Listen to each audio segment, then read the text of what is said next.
You didn't actually watch that, did you? You slipped away from a meal. Yeah, I've seen it. How many times have you seen it? I think there was about a 4-month period where Amy and I watched it every day. Yeah. We still love it though. So, I suppose this is your 5th film, and I suppose the biggest difference between this and everything you've done up to this point is the size of the cast. Your first 4 films are all very, very restricted, aren't they? It's like, 2 or 3 main characters and not even that many extras, whereas this is an enormous undertaking, isn't it? Yeah, it was a beast, and I think the weight of the challenge for that is more probably on Amy's shoulders than on mine. I think it was the wrangling of the characters in the book into something that makes sense, and within the geography of the building and the spatial sense of the building in film sense as well. Yeah. Which was very difficult. And obviously, she was Amy Jump, writer and editor. So she was in on the edit as well. So that wrangling was, I think going back to our history, Graham, of working together on Ideal, which was a show on BBC Three. I mean, that idea of having loads and loads of characters and filming and things out of order and all that kind of side of it, that complexity wasn't a new thing to me from doing that. So that's not so hard. Yeah. But I think when it all comes back together and fits is the bit. Yeah. The hard bit.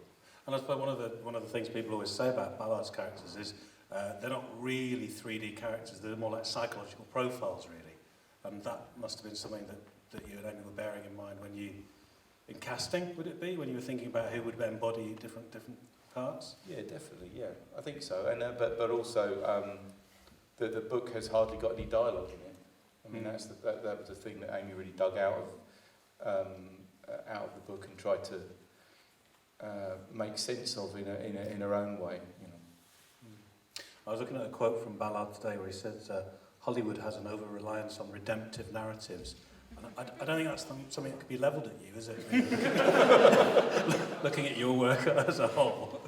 Yeah, I mean, I come from I'm an extreme pessimist, so yeah. I always think things are going to turn out shit. And invariably I'm right. One thing that's been picked up on quite a bit is that you chose to set it in the year that the book was written. And I know there's been a number of attempts to get High Rise onto the stage, and I think from what my understanding is, a lot of those were trying to put a spin on it, trying to modernise it. Somebody was developing a version of it that was set on an island, wasn't there? A few years ago, I seem to remember some director.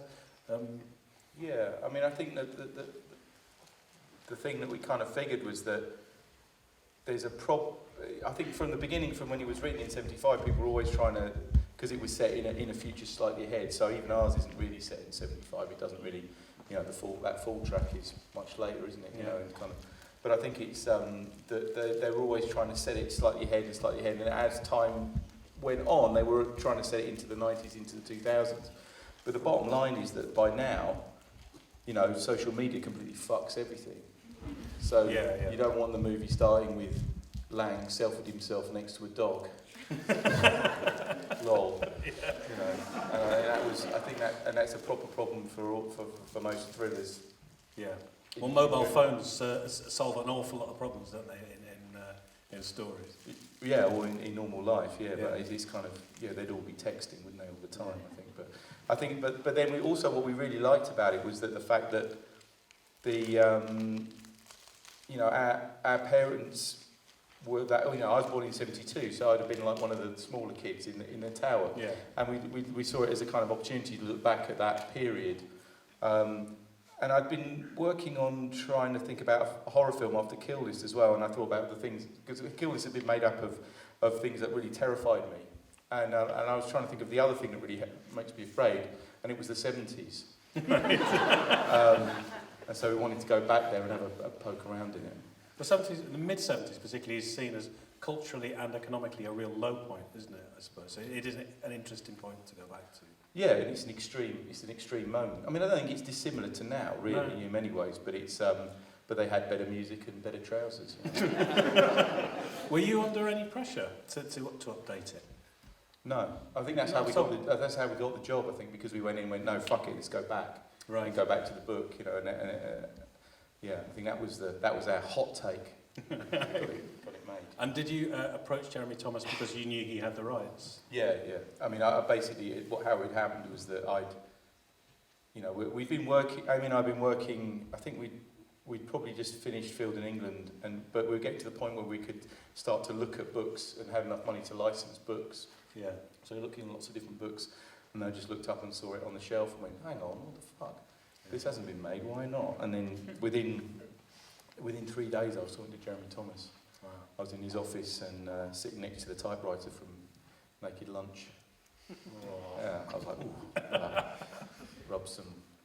No, I'm not going to. One thing I really like about it is there's a lot of humour in it, and I think humour is something that's in Ballard, but it doesn't often get picked up in. But there's some really big laughs in that, I think, which I've been surprised a lot of the reviews haven't really picked up on. Yeah, I don't know. I mean, I think there's a kind of accepted understanding that Cronenberg is the voice of Ballard, and it's a much colder kind of look at it. And I always find the books really funny. Yeah. I mean, and the hard thing about the High Rise is that a lot of the humour is in the descriptions, isn't it? It's kind of in the what jobs they do, which is kind of a hard thing to kind of then turn into film. So it's a book that makes me laugh a lot. So yeah, that's what we kind of went for that a bit more. Laurie, could I? Have you got a mic? I have. It's presumably an interesting film for you to work on because it's deceptive really, because I know, for instance, there's quite a bit of green screen in there, which isn't obvious. Well, the high rise doesn't exist. I ruined it. Fucking hell. Blowing my mind! Sorry, just telling people that. Yes, it was. We couldn't find a building that was practical, that looked right, and that you could work in. That wasn't derelict and dangerous. We looked at lots of places, but we didn't because there wasn't anywhere. So thanks Birmingham Council for knocking down the library. Yeah, we couldn't do it there. And we happened to find somebody after lots of searching, that basically stood in as a studio. So it was a leisure centre in just outside Belfast. So the swimming pool was real, and there's various bits of it real, but it gave us the space to build the aspects of the high rise within. So we had the corridors and one and a bit apartments, and then we just recycled that. So that was for us, coming from where we've come from, is a totally new way of working for me. It was for me on that scale. Yeah, me too. Yeah. Because we were in on the design of it. It wasn't usually we've done lots of available. We've just found places that have suited, or we've made suit in terms of lighting and all sorts of things, or design. And we were in on a design, so we designed that mirrored lift, and we did, where the lights went, and the penthouse was built somewhere else, and it was all scratch built, which is fantastic. So 95% of it was all built. But it's for us. But it's all location, though. It's, in a way, it's not a bit. Yeah, there was no proper studio. No, we found our own studio, made our own studio. And I was there on the day that you shot the riot in the supermarket. Yes. And, You're actually in it, aren't you? I'm actually briefly in it. You Yeah, I bet everybody was going, oh, there he is. No. But I wonder, like, coordination-wise, how that works. Because, I mean, on that day, there was masses of people, including Ballard's granddaughter as well, which is quite weird. Yeah, she was in there, wasn't she, throwing stuff about. Yeah. But just the coordination of that. Like I said, coming from films like Sightseers, Field in England, where it's so controlled, doing that, was it quite random, picking up some of those sort of shots? No, I think it was quite controlled, wasn't it, really? I mean, that stuff was all done, a lot of that sequence was done as one single shot with loads of kind of coordination, and then it was cut. I kind of knew at the time because you could spend an infinite amount of time shooting like that, so it was shot as like, I think it was 2 different types of take on 2 different lenses, wasn't it? And then I knew I was going to cut it, but to get through it all in one go, to keep the energy up was the way to do it. But at one point it did run as one. So the side track, and then into where he picks the paint up, and then finding the boy, and then through the shelf, finding Wilder, going all the way up and finding you at the checkout bit, and then backing up into the 3. The important bit, obviously, the key, the crux, the turning point of the film. Of the whole film. You really sort of rack up the tension till when I come on, I couldn't help but notice that. Basically, we've got people going, Graham Duff, in the mix all the way through the film to build to that moment. Yeah, no, it works, definitely. So the film's got quite an experimental form in some ways, isn't it? Certainly by the last third of it, the narrative sort of doesn't exactly break down, but it becomes a bit more mosaic-like in terms of how you're telling the story. And I wondered how much of that was in the script and how much of that you found in the edit. It was all in the script. Yeah. I mean, I think that the more montagey bits were maybe there was moments, there's bits of elasticity in the film that needed kind of like a pace between them.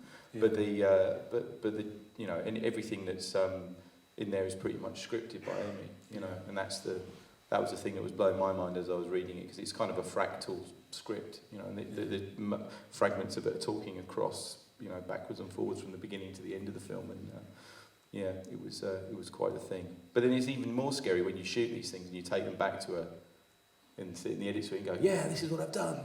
What do you think? You fucked it up.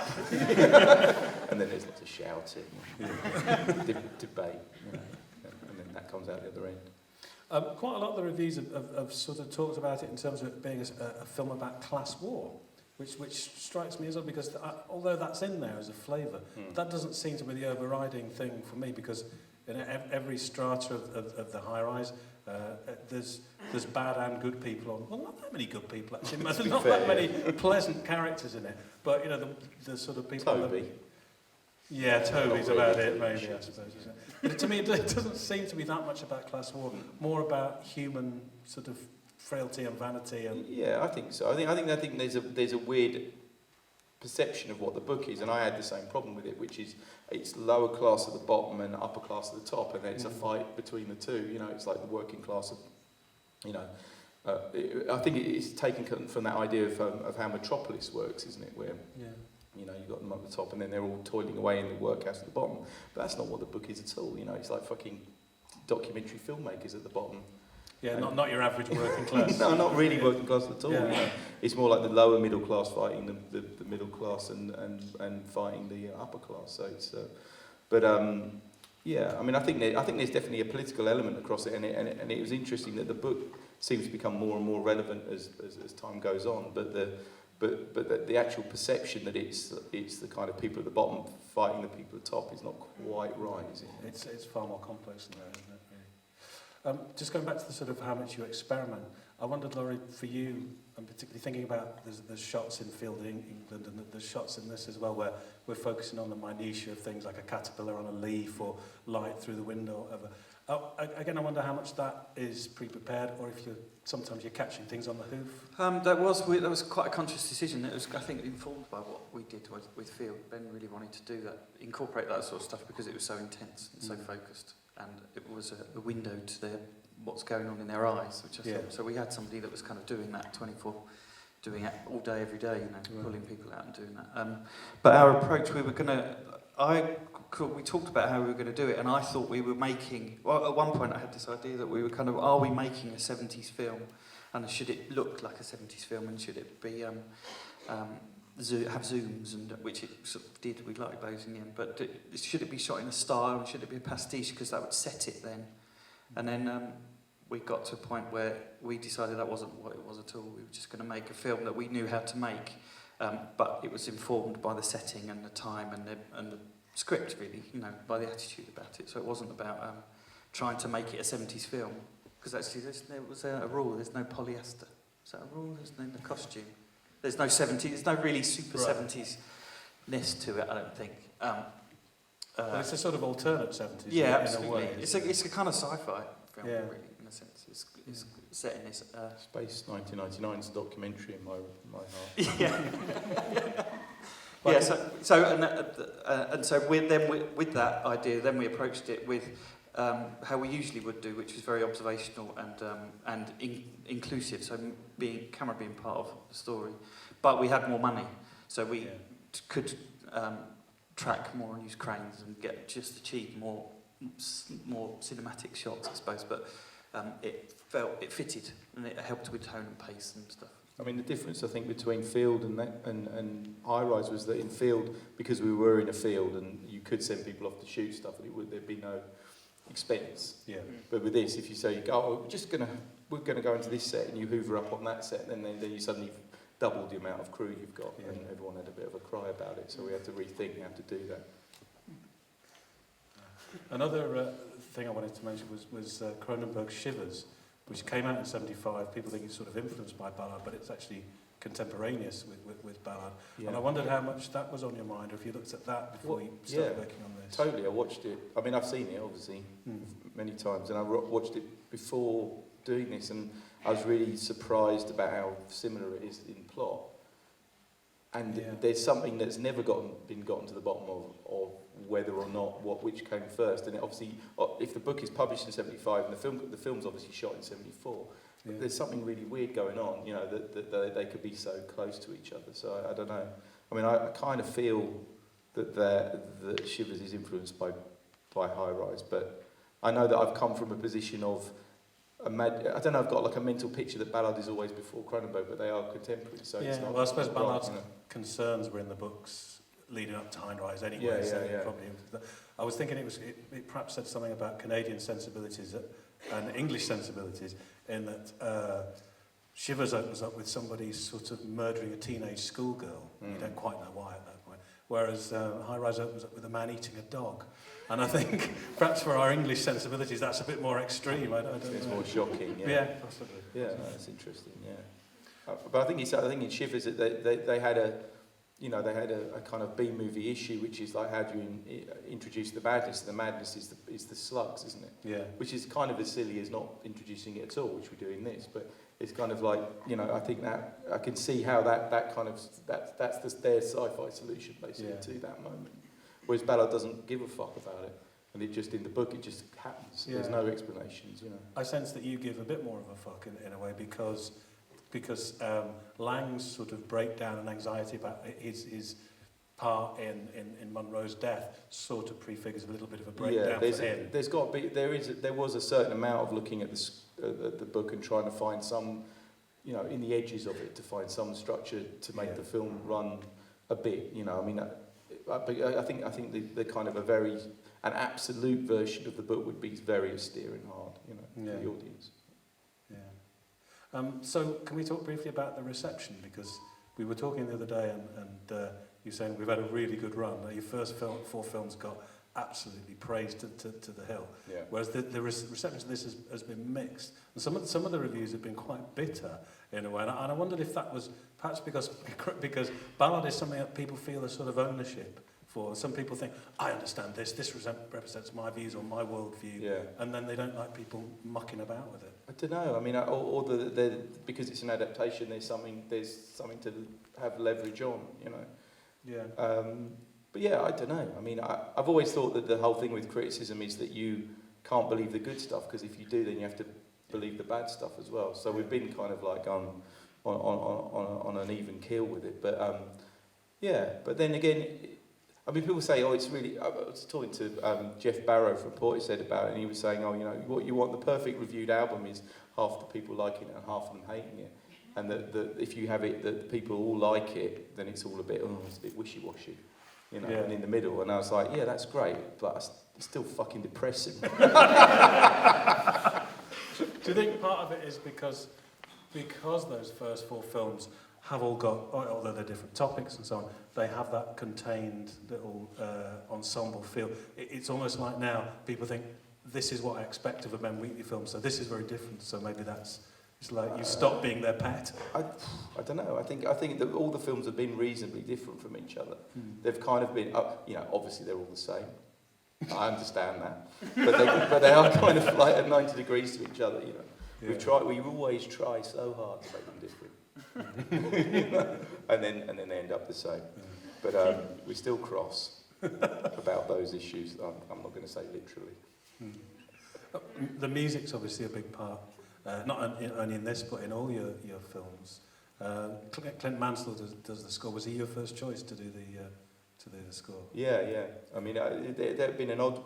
I had a lot of luck with the internet on this film, where both Clint and Portishead, I came in contact with them through Twitter. Right. And Twitter can help and can destroy. Yes. So it's kind of... But it was great, yeah. And I think Clint had done a load of interviews where he said he really would want to work with me. which is incredibly flattering. And also surprising, you know, because I always think he's got, you know, Clint Mansell's totally out of my orbit, you know. Yeah. And also Portishead, who I've had a weird relationship through my whole life. You know, I remember hearing about them in the music press and having dreams about them and wondering if their album would be good or not, and being afraid. And then I think I went to a dream and I watched them, you know what's interesting, and I saw them play and they were good, and then the album came out and it was as good as the dream, you know. And, did you tell Jeff this? No, God, no, Jesus. Jeff's really nice and normal, he would have had a freak out. I didn't tell him the Portishead dream story now. Anyway, yes, I had a complicated relationship with them, and it was just great to work with them, and you know, I got to go to the studio and listen to them twiddle knobs and stuff. It was great, really good. So this might seem like a facetious question, but it's not intended to be at all. Have you thought about doing a musical? Well, I really fucking hate musicals, but I feel perversely that probably I should do one, yeah. I did wonder. Well, like I said, because music is such a big part. And I know we've done quite a few musical sequences together and stuff we've done. And I know actually you really enjoy it when it comes down to it. I know, I just don't like watching them. No, fair enough. But you know, I mean, was it Sweeney Todd I watched? And I was like, oh, this is great, this film, and then I started singing. I was like, oh, fuck, what's going on? What are they singing about? Why are they doing that? You know, I don't know, I maybe have to have some, like, treatment for it or something. I could probably come to terms with it, talk it out. We did play, so we've started doing that, and we did it on field, played music in. Yeah. Whilst doing sequences, so we played stuff in for the dancing bit, which was day one with the air hostesses, obviously, and that was but it wasn't the music that ended up in the film. Didn't we play music in on the what else was it? There was other bits, but anyway, all the party scenes. But we've and that drives it for everyone, because then it lifts the dynamic, and everyone is into it, and that's really good fun. So maybe that's where it stems from. I think a musical's hard, proper hard though. I think it's almost the hardest of all genres. Well, it's like comedy. Comedy's not easy, is it? Oh no. Well, comedy's kind of binary, isn't it? It's just either shit or it's good. But I think with musicals that, but it's also really incredibly technical, isn't it? Because you've got the direction of it is really hard. I think. That's what I'm afraid. Everyone's got to know the words. Yeah. Well, yes. So talking about genre, Ballard said he wrote psychological romances. Is that how you see High Rise? Or? Yeah, it's quite a sweet romance, I think. You know, if you squint a bit, you see through it. I like the relationship between Charlotte and Lang. I think that's pretty sweet. And almost, I mean, for us, always Helen was the central character. Yeah. You know, even though you don't see her that much, but she's almost pole position though, because she's probably the most normal character in it, isn't she? Yeah, but then she operates within the building in the most efficient way, almost. Yeah. And she can move up and adapt really easily. And I just liked her. Yeah. You know. Genre is quite an interesting topic in terms of your work, I think, because this is probably the most straightforward in terms of not mixing genres. A lot of your other work tends to mix genres, I think, doesn't Field isn't. I think Field's alone on it in its own little world. It's a one-man safari. Maybe it is. Well, it's a Civil War film and it's a magic mushroom film. I don't know, maybe. Yeah. That's a very small genre, though. It is. I think you're probably king of it, to be honest with you. I don't think we've got that much more time, so I think we might just get a couple of questions from the audience, if anybody's got any questions. Right there on the front row. Straight Yes. Among a huge cast, there have been quite a number of kids. Obviously, you haven't told them which kind of movie you are making. So, how you worked with kids and what you told them? Did everybody hear that, by the way? Yeah.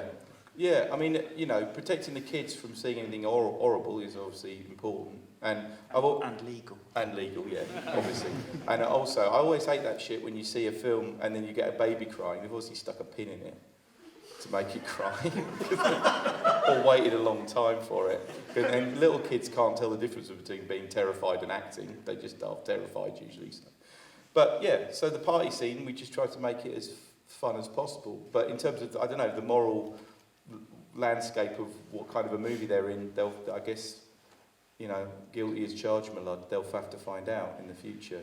I'm still dreading talking to that little kid who's in Kill List, you know. But when he corners me in 10 years' time with a beard or something. But yeah, I think, you know, they generally had a really good time. And the kid who played Toby was fantastic, you know. And he'd never acted before in anything else, you know. And he was just like a live wire, sharp character on set, and you know, put everyone to shame, didn't he? It was very good. Anybody else? Yes, yeah, Ben. I noticed that in the movie, a lot of his signage and branding was using a font called Eurostyle called Extended, which is used in sci-fi movies like 2001: Space Odyssey. Was that a deliberate choice? Yeah. Yeah, we knew there was going to be a typeface question. Yeah, I was prepared for it. Yeah, no, we basically we had specific sets of typeface for them. Does anyone else want to know about this? We had a lot of typeface. We had a whole wall of typeface that we selected specifically, and going back to this thing of being able to have a set for the first time meant I got to design all sorts of stuff and get really in with all the graphic design guys. So, I mean, I design. Look at me. And all that. I worked with the designers to design all the books and every bit of paperwork in that whole thing, and it was great fun. And the whole of the supermarket is all designed from scratch as well. There's no curly whirlies or 70s brands in that. It's all specific to the supermarket, to the high rise, because we wanted to make it its own, very own specific place. So yes, it was on purpose, and it was nicked off in 2001. Yes, you know that. Yes.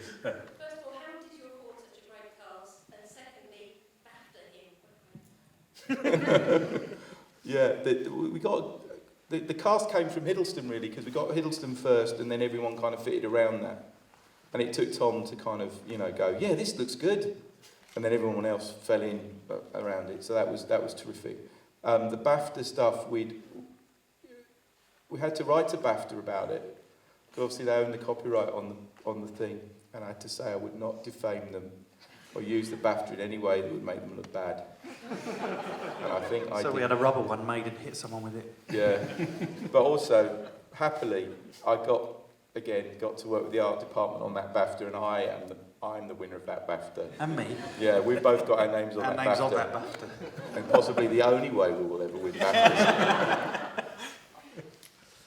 Yes. I know you're a big fan of sort of 70s British comics like Action in 2000 AD. Would you say that they informed your vision of what the 70s would be like for that film? Yeah, I think so. Yeah, because obviously Action is in that. Yeah. Is featured there. Told Pat Mills that last week when he was down. Right, yeah, because he did a talk, didn't he? Yeah, I've been chatting to Mick McMahon, who's doing storyboards for us, who's the Judge Dredd artist, original Judge Dredd artist in Slain and Roadbusters and all that stuff. And he was sitting at my kitchen table going, I feel like I may have infected a whole generation. and he's right. But it was interesting. I got like the Eagle comic from 67 and next to 2000 AD from 77, and the difference between the two is incredible. And it was one of the comics which had in the next, and it says next week, no more fun for you, scum. Which really says it all about the 70s, I think. Yes. When did you finish it, and why does it seem to be taking so long to get it released? It was... We shot it the summer 2014. So basically, what you've got is waiting for a film festival first. So that took a while. So it was skipped over a few months to get until we went, because we got accepted into Toronto. And then you can blame the rest of it on Bond and Star Wars. So basically, it's a fucking wasteland of the box office until March. So as those big movies come in, they take up all the screens, and it just fucks everything that's smaller. Not that I'm not excited about both those films, but it's that's the hard economic facts of it, that it just everything gets pushed out of the way because you can't compete against those things. So especially with something as weird as this. Sorry to add a sort of sub-question. Is that going to damage the box office? Don't know. I just don't know. I mean, it's a zeitgeist thing, isn't it? It's whether people actually want to see it, or the word of mouth. So work hard on that. That's your mission. It starts right here. Yeah. Okay, I think we've got time for maybe two more questions. So, yes. Is it right that you're doing Wages of Fear next? Yeah, I think so. They did the press release. I found out about it on the internet. I was like, fuck, yeah, wow. That's good news. Yeah. Better write it now. Yeah, better write it. But, you know. Am I doing Wages of Fear next, the remake? Technically the second remake, but really the third, because there's another movie about rocket fuel as well, which is the same. So yeah, and they pitched it to me and they said, you know, do you want to do it? And I was like, but it's been made twice really brilliantly. This is a really terrible idea. I thought, nah, fuck it, no, it's a really good idea, you know. So we'll see. I don't know. I mean, I think that kind of, I think it could be excellent again. I think it can be updated, you know. So I'm blathering now because I don't have any proper answers for it yet. So I just got the job. You're tentatively excited. Yeah, tentatively excited. That's what I want all over the net now. Yeah. On these video cameras, Wheatley stuttering about it. Oh fuck. Okay, one last question, maybe somebody at the back. Yeah, yes. We all know that Tom has a lot to dance. How much dancing in the film is choreographed? Would you just say no? Well, you don't have to choreograph Tom Hiddleston. I wouldn't dare. Actually, I did do it. I showed him how to do those moves. Yeah, it was. So all your moves that you use personally, and you let him. Yeah, he's nothing without me in terms of that kind of dancing style. He did okay. He's all right. Yeah, he tried to copy me, but he just failed. Yeah, no, he don't need much encouraging, Tom, to do a bit of dancing. Very good. Okay, well, I think that's what we've got time for. So, thank you, please, to Ben Wheatley and Laurie Rose. Thank you. Thank you, Graham Duff. Thank you. Thank you, audience. Thank you.